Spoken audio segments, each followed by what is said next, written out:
Modern ससुराल। मोनिका के बेटे को एक गांव की लड़की से प्यार हो जाता है और मोनिका मॉडर्न ज़माने की है, तो वो अपने बेटे की लव मैरिज करा देती है। शादी के बाद का पहला दिन, जहां मोनिका अपनी बहू पूजा से कहती है, पूजा बेटा, ज़रा मेरे कमरे में आना। साथ में केशव को भी ले आना, कुछ देना है तुम दोनों को। पूजा और केशव तुरंत मोनिका के कमरे में पहुंचते हैं।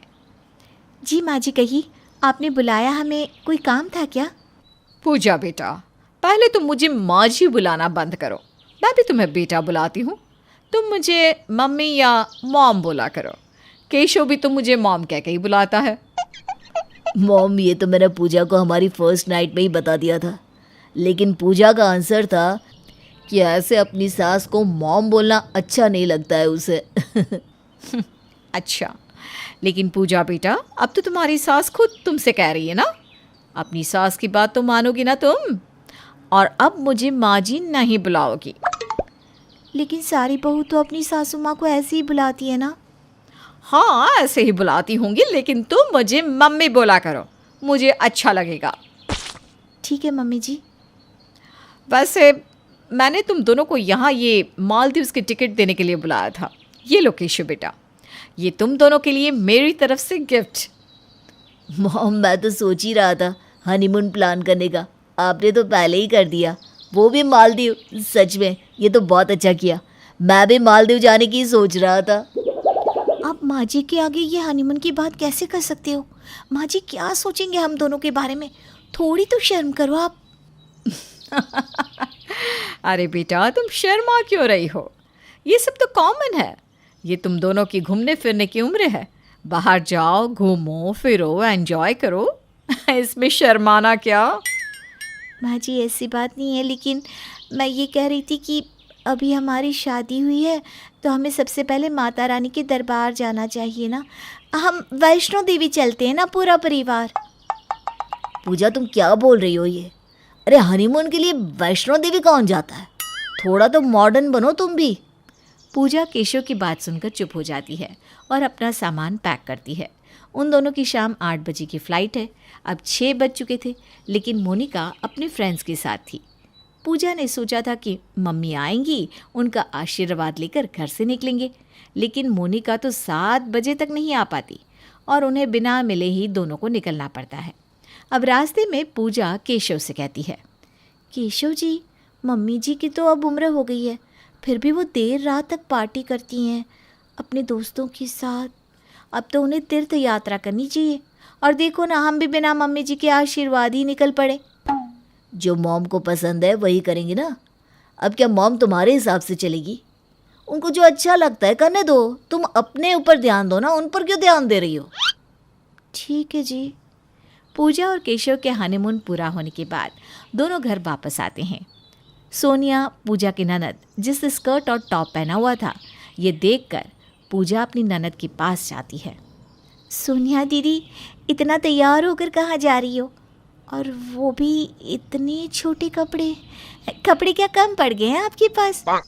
वैसे तो घर में जीन्स टी शर्ट पहन के घूमती हो, पूरा बदन भी ढका हुआ होता है, और अब बाहर जा रही हो तो ये पहना है। भाभी, आज मेरे कॉलेज में फेस्ट है तो वहीं जा रही हूँ। और घर में इंसान कैसा भी रहे, बाहर तो उसे बन ढन के ही जाना चाहिए। इम्प्रेशन अच्छा जाता है सामने वाले पर। अच्छा, पर कुछ तो ठीक से कपड़े पहन लो सोनिया दीदी। ये क्या पहन रखा है? 4 लोग आपकी नंगी टांगों को देखेंगे तो क्या अच्छा लगेगा? भाभी, आजकल मॉडर्न ज़माना है, सब ऐसे ही पहनते हैं। ठीक है, चलती हूँ मैं। अब आप गवार हो तो इसमें हमारी क्या गलती? इतना मॉडर्न ससुराल मिला है, लेकिन फिर भी कुछ सीखना नहीं है आपको। ननद जी, बुरा मत मानना, लेकिन ये कोई मॉडर्न वॉर्डन नहीं होता। ये तो गलत बात होती है। अरे मॉडर्न के नाम पर आजकल लोग कुछ भी कर रहे हैं। अब भाभी, मैं आपको बोलूँ भी तो क्या बोलूँ? अब आपको जो सही लगे वो करो, लेकिन मॉडर्न विद संस्कारी हैं हम लोग, और हम किसी को नीचा दिखाने के लिए नहीं करती ये सब। पूजा सोनिया को तब तक देखती रहती है जब तक वो दरवाजे से बाहर नहीं चली जाती, और मन ही मन कहती है, यार कैसे सब, कैसे कपड़े पहनते हैं, देर रात तक पार्टी करते हैं, और ससुर जी और केशव तो कुछ बोलते ही नहीं। बल्कि वो दोनों तो इनका साथ दे रहे हैं। पूजा को अपना मॉडर्न ससुराल बिल्कुल पसंद नहीं आ रहा था और वो इसलिए अपने ससुराल में हर किसी को टोकती रहती। लेकिन पूजा के ससुराल वाले काफ़ी अच्छे लोग थे। वो लोग पूजा के टोकने के बाद भी उसे कुछ नहीं कहते हैं। एक दिन मोनिका अपने ऑफिस कलीग राजेश के साथ बैठकर काम कर रही होती है और हंस के बातें भी कर रही होती है। राजेश जैसे ही मोनिका के कंधे पर हाथ रखता है, तुरंत वहाँ पूजा आती है और राजेश को एक ज़ोर से थप्पड़ मारते हुए कहती है, आपको शर्म नहीं आती? इतनी उम्र हो गई है फिर भी किसी के साथ बदतमीजी कर रहे हो। अरे लेकिन मैंने क्या किया? तुमने मुझ पर बिना बात के ही हाथ उठा दिया। मोनिका, तुमने अपनी बहू को मैनर्स नहीं सिखाया क्या? अपने बड़ों के साथ कैसे रहा जाता है? मैनर्स की तो आपको ज़रूरत है। किसी के घर में काम के बहाने आते हो और यहाँ वहाँ हाथ रखते हो। मैंने अपनी आंखों से देखा है, आपने माँ जी के कंधे पर हाथ रखा। बहू, तुझे कोई गलत फहमी हो गई है। ऐसा कुछ भी नहीं है जैसा तू सोच रही है। एक बार हम बैठ के बात कर लेते हैं, सब चीज़ें क्लियर हो जाएगी। माँ जी, आप इनकी तरफदारी कर रही हो और मुझे गलत बता रही हो। आपको मेरी बात पर विश्वास नहीं है क्या? मैं इस घर की बहू हूँ, मैं भला झूठ क्यों बोलूँगी? बहू, यहाँ बात झूठ और सच की नहीं है। बात यहाँ पर यह है कि तू सोच गलत रही है।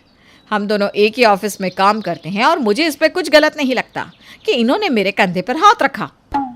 माँ जी, ये आप क्या कह रही हैं? कोई पराया मर्द आपके कंधे पर हाथ रख रहा है, इस पे आपको कोई परेशानी नहीं? बहू, गुड टच और बैड टच नाम की भी कोई चीज़ होती है। मुझे अगर किसी का टच बैड लगेगा तो उसे मैं भी जवाब दे सकती हूँ। उसके लिए मुझे तेरी ज़रूरत नहीं है। मॉडर्न हूँ और अपना भला बुरा अच्छे से जानती हूँ। तू भी अपनी सोच में थोड़ा बदलाव ला बहू। अपनी सास की बात सुनकर पूजा वहाँ से गुस्से में चली जाती है। अपने मॉडर्न ससुराल में रहने के बाद भी पूजा में कोई बदलाव नहीं आ रहा था। कई दिनों तक यही चलता है। कुछ दिनों बाद जब पूजा के ससुर का एक्सीडेंट हो जाता है और उसी समय मोनिका काम के सिलसिले में शहर से बाहर गई होती है। पूजा अपने ससुर की पैरों की पट्टी बदल रही थी, तब कहती है, ये कैसा ससुराल है पापा जी, जहाँ एक पत्नी को अपने पति की कोई चिंता ही नहीं है। यहाँ पति का एक्सीडेंट हो गया है और पत्नी को घूमने की पड़ी है। बहू, तेरी सास को बहुत ज़रूरी काम था तभी तो गई है वो, वरना ऐसी हालत में मुझे छोड़कर थोड़ी ना जाती। उससे भी मेरी उतनी ही चिंता है जितनी तुझे है। पापा जी, ये तो आप कह रहे हो ना। जिस इंसान को अपने पति की चिंता होती है ना, ऐसी हालत में अपने पति को अहमियत देता है, ना कि पैसों को। लेकिन माँ जी का क्या है, वो तो मॉडर्न है ना। वर्क लाइफ और पर्सनल लाइफ बैलेंस करती है, भले ही पति की कुछ भी हालत हो। बहू, तो अपना खून मत चला। तेरी सास सच में बहुत फिक्र करती है, रोज़ फ़ोन करती है, मेरा हाल चाल लेती है। पापा जी, अगर फिक्र होती ना तो मैं यहाँ आपकी पट्टी नहीं करती, बल्कि माँ जी कर रही होती। पूजा इतना बोलकर पट्टी करके वहाँ से चली जाती है।